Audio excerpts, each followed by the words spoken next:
Hi hello അസ്സാം വലൈക്കും. എന്തൊക്കെയുണ്ട് വിശേഷം? എല്ലാവർക്കും സുഖമാണെന്ന് വിചാരിക്കുന്നു. ഇന്നത്തെ വീഡിയോ വന്നിട്ട് ഒരു ഡേ മൈ ലൈഫാണ് കേട്ടോ. വീഡിയോ സ്കിപ്പ് ചെയ്യാതെ കാണാൻ ഇഷ്ടമാണെങ്കിൽ ലൈക്കും കൂടി ചെയ്യാം. അങ്ങനെ ഇതാ ഇന്ന് രാവിലത്തെ ബ്രേക്ക്ഫാസ്റ്റിന് പത്തിരിയാണ് കേട്ടോ. അപ്പോൾ ഞാൻ വന്നപ്പോഴേക്കും ഇതാ ഉമ്മ പത്തിരിയൊക്കെ ചുട്ട് വെച്ചിട്ടുണ്ട്. പിന്നെ ഞങ്ങൾ ഇന്നലെ എൻ്റെ വീട്ടിലായതുകൊണ്ട് ഞങ്ങൾ മുകളിലത്തെ റൂമിലാണ് കേട്ടോ കിടന്നിട്ടുണ്ടായിരുന്നത്. നല്ല തണുപ്പും കാര്യങ്ങളൊക്കെയാണ് കേട്ടോ. അങ്ങനെ ഇതാ നമ്മൾ അവിടെ ബെഡ്ഷീറ്റും തലയണയും എല്ലാം ഒന്ന് വിരിച്ചിടുന്നുണ്ട് കേട്ടോ.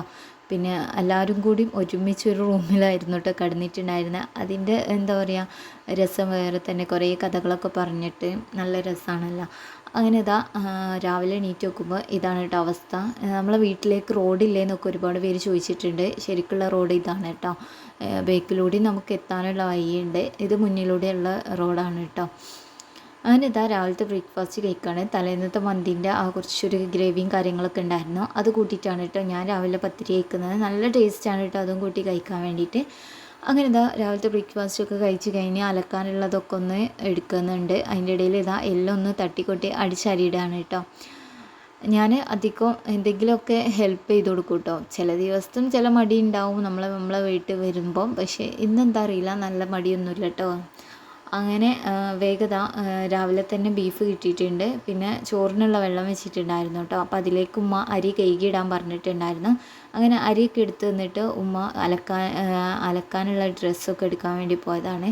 പിന്നെ തലേന്ന് അലക്കി വെച്ചതൊന്ന് കുറച്ചൊരു വെയിൽ കാണുന്നുണ്ട് കേട്ടോ. അപ്പോൾ വെയിലത്തിടാൻ വേണ്ടി പോയിട്ടുണ്ട്. അങ്ങനെ എന്താ ഞാൻ വേഗം അരിയൊക്കെ നല്ല പോലെ ഒന്ന് കഴുകി എടുത്തിട്ട് ഊറ്റിയിട്ട് പിന്നെ ചോറിൻ്റെ വെള്ളം നല്ല പോലെ കാഞ്ഞിട്ടുണ്ടായിരുന്നേ, അതിലേക്ക് ഇട്ട് കൊടുക്കാമെന്ന് വിചാരിച്ചു. നിങ്ങൾക്കൊക്കെ എൻ്റെ വീഡിയോ ഇഷ്ടമാണെങ്കിൽ എന്തായാലും നിങ്ങളുടെ അഭിപ്രായങ്ങളൊക്കെ കമൻറ്റിൽ അറിയിക്കാൻ വേണ്ടി നോക്കണേ. അപ്പോൾ ഇതാ വെള്ളം കാഞ്ഞു വരുന്നേ ഉള്ളൂ കേട്ടോ. അപ്പം തന്നെ വേഗം അരി ചേർത്ത് കൊടുക്കുന്നുണ്ട്. നല്ലപോലെ തീ കത്തുന്നതുകൊണ്ട് തന്നെ അവിടെ കിടന്ന് നല്ലപോലെ തിളച്ച് നമുക്ക് ചോറായിക്കോളൂ കേട്ടോ. അപ്പോൾ റേഷൻ കടയിലെ അരിയാണ്. വേഗം പെട്ടെന്ന് ശ്രദ്ധിച്ചിട്ടില്ലെങ്കിൽ അത് പെട്ടെന്ന് വെന്ത് പോവുകയും ചെയ്യും, അടി പിടിക്കുകയൊക്കെ ചെയ്യും കേട്ടോ. അങ്ങനെ ഇതാ ഞാൻ അരിയൊക്കെ ഇട്ട് കൊടുത്തിട്ടുണ്ട്. ഇനി കുറച്ച് ചെറിയുള്ളി ഇതേപോലെ വെള്ളത്തിലിട്ട് വെച്ചതാണ് കേട്ടോ. ഈ ചെറിയുള്ളി വെള്ളത്തിലിട്ട് വെക്കുന്നത് എന്താണെന്ന് വെച്ചാൽ നമുക്ക് പെട്ടെന്ന് തന്നെ തൊലിയൊക്കെ ഒന്ന് കളഞ്ഞെടുക്കാം കേട്ടോ. അപ്പോൾ ബീഫ് ഉണ്ടായതുകൊണ്ട് അതിലേക്ക് കുറച്ച് അധികം ചെറിയുള്ളി ആവശ്യമാണല്ലോ. അങ്ങനെ ഇതാ ചെറിയുള്ളീൻ്റെ തൊലിയൊക്കെ കളയുന്നുണ്ട്. പിന്നെ ഇഞ്ചി പിന്നെ വെളുത്തുള്ളി ഇതൊക്കെ എടുക്കുന്നുണ്ട് കേട്ടോ. അതിൻ്റെ ഇടയിൽ ഉമ്മ ബീഫ് മുറിച്ചിട്ടാണ് കൊണ്ടുവന്നത്. പക്ഷേ കുറച്ചൊരു വലിപ്പമുണ്ടായതുകൊണ്ട് ഉമ്മ ഒന്നും കൂടി കട്ട് ചെയ്തെടുക്കുന്നുണ്ട്. അങ്ങനെ ഇഞ്ചിൻ്റെ തൊലി കളയലും പിന്നെ നമ്മൾ വെളുത്തുള്ളിയൊക്കെ എടുത്ത് ഒന്ന് ചതച്ചെടുക്കണം കേട്ടോ. അപ്പോൾ കുറച്ചൊക്കെ ഒന്ന് വെളുത്തുള്ളിയും ഇഞ്ചിയും ചെറിയുള്ളിയൊക്കെ ഒന്ന് തൊലി കളഞ്ഞ് വെച്ചതിന് ശേഷമാണ് വേഗം വന്നിട്ടൊന്ന് തുടച്ചിടുന്നത് കേട്ടോ. ഇപ്പോൾ മക്കളും എൻ്റെ ആങ്ങളാരും എല്ലാവരും കൂടി ഞങ്ങളെ പഴയ വീട്ടിലേക്ക് പോയിട്ടുണ്ട് കേട്ടോ. അതുകൊണ്ട് തന്നെ വേഗം തുടച്ചിടട്ടെ എന്ന് വിചാരിച്ച്. ഇല്ലെങ്കിൽ ഇങ്ങനെ ചവിട്ടി കുത്തി നടന്നാൽ എന്തായാലും തുടക്കാൻ കഴിയില്ല. പിന്നെ അതവിടെ ഇങ്ങനെ എന്തോ ഒരു മെസ്സിയായിട്ട് കിടക്കും കേട്ടോ.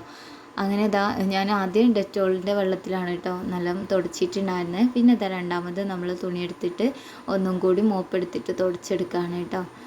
ആദ്യം തന്നെ സിറ്റൗട്ട് തുടക്കലും അടിച്ചാരലും ഒക്കെ കഴിഞ്ഞിട്ടുണ്ട് കേട്ടോ. അടിച്ചാരി കഴിഞ്ഞപ്പോൾ തന്നെ വേഗം മോപ്പ് പുറത്തായതുകൊണ്ട് ഞാൻ അതിൽ പോയിട്ട് വേഗം സിറ്റൗട്ടും കാര്യങ്ങളൊക്കെ തുടച്ചിട്ടതാണ്. പിന്നെ ചോറ് ഏകദേശം വെന്ത് വരുന്നുണ്ട് കേട്ടോ. അതിൻ്റെ ഇടയിൽ തലേന്ന് പാല് കൊണ്ടുവന്നിട്ടുണ്ടായിരുന്ന ബ്രദർ. അപ്പോൾ പായസം വെച്ച് കൊടുക്കാമെന്ന് പറഞ്ഞിട്ടുണ്ടായിരുന്നു കേട്ടോ. അങ്ങനെ ചെമ്പട്ടിയിൽ പാലൊക്കെ ഒഴിച്ചിട്ട് കുറച്ച് പഞ്ചസാരയിലേക്ക് ഏലക്കായ ഒന്ന് പൊടിച്ചെടുക്കാൻ വേണ്ടിയിട്ട് ഒന്ന് മിക്സിയുടെ ജാറിലിട്ടിട്ടൊന്ന് കറക്കിയെടുത്തിട്ടുണ്ട്. ആ ഒരു മിക്സും കൂടി നമ്മൾ ഈ ഒരു പാലിലേക്ക് ഒഴിച്ച് കൊടുക്കുന്നുണ്ട്. പിന്നെ നല്ല വറുത്ത സേമിയ ആയതുകൊണ്ട് ഞാൻ വറുക്കാനൊന്നും നിൽക്കുന്നില്ല കേട്ടോ. നല്ലൊരു ബ്രൗൺ കളറിൽ വറുത്ത സേമിയ ഉണ്ടായിരുന്നേ. അങ്ങനെ നല്ല പോലെ പാലൊക്കെ ഒന്ന് തിളച്ച് വരുമ്പം സേമിയം ചേർത്ത് കൊടുക്കുന്നുണ്ട് കേട്ടോ. ഇതിലേക്ക് സാബുനരി ഉണ്ടെങ്കിൽ നല്ല ബെസ്റ്റ് ആയിരുന്നു. പക്ഷെ അതില്ലാത്തതുകൊണ്ട് ഇങ്ങനത്തെ ഈ ഒരു സേമിയ ആയാലും നല്ലൊരു കട്ടിയിൽ കിട്ടും കേട്ടോ. പിന്നെ ലാസ്റ്റ് മിൽക്ക് മെയ്ഡ് ഒഴിച്ച് കൊടുക്കുന്നുണ്ട്. ആവശ്യത്തിനുള്ള മധുരമൊക്കെ ഉണ്ടോ എന്നുള്ളതൊന്ന് നോക്കിയിട്ട് മിൽക്ക് മെയ്ഡ് ഒഴിച്ച് കൊടുത്തിട്ടുണ്ട്. പിന്നെ നല്ല പോലെ സേമിയം ഈ ഒരു പാലിൽ കിടന്നിട്ട് ഒന്ന് വെട്ടി തിളച്ചിട്ട് നല്ല പോലെ കുക്കായി വരണം കേട്ടോ. അതിനെ കുറച്ച് നേരം ഒന്ന് ഇളക്കലും പിന്നെ കുറച്ച് നേരം ഒന്ന് തിളപ്പിച്ചെടുക്കലൊക്കെ ചെയ്തിട്ടുണ്ട്. ലാസ്റ്റ് നമ്മൾ കുറച്ച് നെയ്യിൽ അണ്ടിപ്പരിപ്പ് മുന്തിരി ഇട്ടിട്ട് ഒന്ന് വറവിട്ടെടുത്തിട്ട് കൂടി ഉണ്ട് കേട്ടോ. അങ്ങനെ നമ്മളെ സിമ്പിളായിട്ടുള്ള സേമിയ പായസം അവിടെ റെഡി ആയിട്ടുണ്ട്. അങ്ങനെ ഇതാ അത് കഴിഞ്ഞപ്പോൾ ഞാൻ കുക്കറിലേക്ക് ബീഫ് ഇട്ട് കൊടുക്കുന്നുണ്ട്. പിന്നെ നമ്മൾ ചതച്ച് വെച്ചിട്ടുള്ള ഇഞ്ചി വെളുത്തുള്ളി ചെറിയുള്ളിയൊക്കെ അതിലേക്ക് ചേർത്ത് കൊടുക്കുന്നുണ്ട്. പിന്നെയുള്ള മസാലപ്പൊടിയൊക്കെ ഉമ്മയാണ് കേട്ടോ ചേർത്തത്. കാരണം ഇവിടുത്തെ എരിവും ഞാൻ ഇടുന്ന എരിവും കുറച്ച് അധികമായിരിക്കും. അതുകൊണ്ട് തന്നെ ഉമ്മ ചെയ്യാൻ പറഞ്ഞു കേട്ടോ. അതിൻ്റെ ഇടയിൽ ഇത് എല്ലാവർക്കും പായസം കൊടുത്തിട്ടുണ്ട്. അങ്ങനെ ഞാനും പായസം കുടിച്ചു കേട്ടോ. പിന്നെ ബ്രദറാണ് കേട്ടോ പയറിൻ്റെ ഉപ്പേരിയൊക്കെ ഉണ്ടാക്കിയിട്ടുള്ളത്. അങ്ങനെ ഇത് ഉച്ചയായപ്പോൾ നമ്മളെല്ലാവരും കൂടി ഇരുന്നിട്ട് ഇതാ ഉച്ചയത്തെ ലഞ്ച് കഴിക്കുകയാണ് കേട്ടോ. പിന്നെ ഇന്ന് മേമ്മി എല്ലാവരും വന്നിട്ടുണ്ട്. ഞങ്ങൾ എൻ്റെ ഉമ്മാൻ്റെ നേരെ അനിയത്തിൻ്റെ വീട്ടിൽ പോവുകയാണ് കേട്ടോ. അങ്ങനെ ഇതാ ഉച്ചയത്തെ ഫുഡൊക്കെ കഴിച്ചിട്ട് ബസ്സും കയറിയിട്ട് നമ്മൾ നേരെ ഇതാ വരട്ടിയാക്കിലെത്തിയിട്ടുണ്ട് കേട്ടോ. ഇവിടെ നിന്നാണ് നേരെ ഉമ്മാൻ്റെ അനിയത്തിൻ്റെ വീട്ടിലേക്ക് പോകുന്നത്. അങ്ങനെ അവിടെ എത്തിയപ്പോൾ ഇതാ മേമ വേഗം ചായയും കടിയും കാര്യങ്ങളൊക്കെ എടുത്തു വെച്ചിട്ടുണ്ടായിരുന്നു കേട്ടോ. അങ്ങനെ അതെല്ലാം കുടിച്ചിട്ടാണ് നമ്മൾ നേരെ വീട്ടിലെത്തിയിട്ടുണ്ടായിരുന്നത്. അപ്പോൾ ഞാൻ തലേന്ന് ഞങ്ങളെ പഴയ വീട്ടിൽ പോയിട്ടുണ്ടായിരുന്നു. നമ്മൾ പുതിയ വീട്ടിലേക്ക് കുടിയിരുന്നതെന്നല്ലാതെ കുറേ സാധനങ്ങൾ ഇനിയും അവിടുന്ന് കൊണ്ടുവരാനുണ്ട്. മെയിനായിട്ട് വിറക്കും കാര്യങ്ങളുമായിട്ട് കേട്ടോ. എന്നിട്ട് പിന്നെ മൊത്തം ഒന്ന് ക്ലീൻ ചെയ്തിട്ട് നമ്മൾ കൊടുക്കുകയാണ്. അപ്പോൾ ഇതാണ് ഇപ്പോഴത്തെ അവസ്ഥ എന്ന് പറഞ്ഞിട്ടുണ്ടെങ്കിൽ കേട്ടോ. റൂമിലൊക്കെ ഉള്ള കട്ടിലും അലമാരയും കാര്യങ്ങളൊക്കെ നമ്മൾ പുതിയ വീട്ടിലെത്തിയിട്ടുണ്ട്. ബാക്കിയുള്ള ഐറ്റംസൊക്കെ ഉണ്ട് കേട്ടോ. അതേപോലെ ഈ റൂമൊക്കെ കാണുമ്പോൾ നമ്മൾ കുറേ കാലം കുറേ വർഷങ്ങൾ ഇവിടെ കഴിഞ്ഞിട്ട് പിന്നെ തിരിച്ചു പോകുമ്പോഴുള്ള ആ ഒരു ഇടങ്ങേറും ആ ഒരു മിസ്സിങ്ങും പറഞ്ഞറിയിക്കാൻ പറ്റില്ല കേട്ടോ. അങ്ങനെ ഈ ഒരു പെട്ടി എൻ്റെ ഉമ്മമാൻ്റെ ആണ് കേട്ടോ. ഇത് പണ്ട് കാണാത്തവരുണ്ടാവും, ഒരുപാട് പേര് ഇതുപോലത്തെ പെട്ടി കണ്ടവരുണ്ടാവും, ഉപയോഗിച്ചവരുണ്ടാവും. നല്ലൊരു പെട്ടി തന്നെയാണ്. അങ്ങനെ ഫൈനലി അടുക്കളയിലുള്ള സാധനങ്ങളൊക്കെ നമ്മൾ ഒഴിവാക്കിയിട്ടുണ്ട്. ലാസ്റ്റ് നമ്മൾ പഴയ ഫ്രിഡ്ജിലുള്ള കുറേ സാധനങ്ങൾ ഉമ്മ കൊണ്ടുവരാൻ പറഞ്ഞിട്ടുണ്ടായിരുന്നേ. അതൊക്കെ നമ്മൾ ഓരോ ചാക്കിലാക്കിയിട്ട് നമുക്ക് ഇന്ന് പോകുമ്പം കൊണ്ടുപോകാൻ, കാരണം ഫ്രിഡ്ജിൽ വെക്കുന്ന സാധനങ്ങളൊക്കെ ഉണ്ട് കേട്ടോ. അതൊക്കെ ഒന്ന് പുറത്തെടുത്ത് വെച്ചു. പിന്നെ ഒഴിവാക്കാനുള്ളതൊക്കെ ഒന്ന് ഒഴിവാക്കി വെച്ചു കേട്ടോ. അങ്ങനെ ഒരുപാട് ഐറ്റംസ് ഉണ്ടായിരുന്നു കേട്ടോ. അങ്ങനെ അതെല്ലാം കൂടി ഒന്ന് നമ്മൾ ഈ ഒരു റേക്കുമ വെച്ചിട്ട് ലാസ്റ്റ് ചാക്കിലേക്ക് ഇട്ടതാണ് കേട്ടോ. ഇത് ഞാൻ പണ്ട് വരച്ചിട്ടുണ്ടായിരുന്നതാണ്. ഇത് കാണുമ്പോൾ ഒക്കെ സത്യം പറഞ്ഞാൽ നല്ല മിസ്സിങ് വരുന്നുണ്ട്. പിന്നെ ഈ ഓരോ വർക്കുകളും നമ്മൾ പഴയ വീട്ടിൽ നമ്മൾ ചെയ്തിട്ടുണ്ടായിരുന്നതാണ് കേട്ടോ.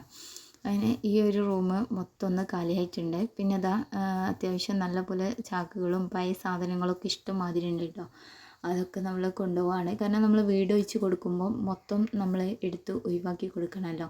പിന്നെ ഉമ്മാൻ്റെ കുറേ മൺചട്ടിയും കാര്യങ്ങളൊക്കെ ഉണ്ട്. പിന്നെ എല്ലാം പാക്ക് ചെയ്ത് നമ്മൾ അവിടെ നിന്ന് പോന്നിട്ടുണ്ട് കേട്ടോ. അപ്പോൾ ഇൻഷാ അല്ലാഹ് പുതിയൊരു വീഡിയോ ആയിട്ട് കാണാം. അതിരിക്കും. അസ്സലാമു അലൈക്കും. Thank you for watching.